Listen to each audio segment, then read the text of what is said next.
నమస్తే అండి, నేను రోజా. రాయలసీమ బాగుపడడం తెలంగాణ రాజకీయ నాయకులకు ఇష్టం లేదా? కొన్ని పార్టీలు ఎందుకు ఆంధ్రాపై దిక్కుమాల రాజకీయం చేస్తూ ఉంటాయి? రాజకీయాల కోసం మా ఆంధ్ర రాష్ట్రాన్ని ఎంతకాలం వాడుకుంటారు?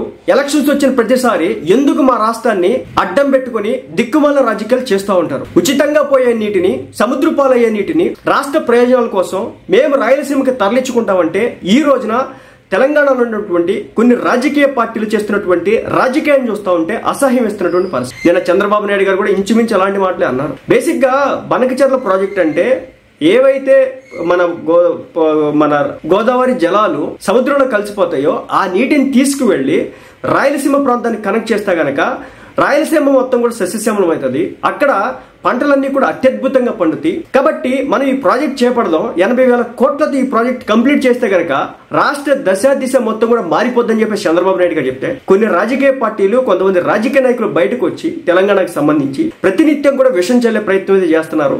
ఈ ప్రాజెక్టుకి అన్ని రకాల అడ్డంకులు పెట్టే ప్రయత్నం చేస్తారు.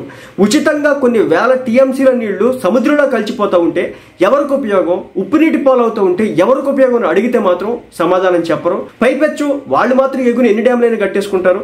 మాకు మాత్రం అన్ని రకాల ఇబ్బందులు పడుతున్నాం. వరదలు వచ్చేస్తున్నాయి. కొన్ని సందర్భాల్లో ఆ నీటి ఏం చేయాలో తెలియట్లేదు.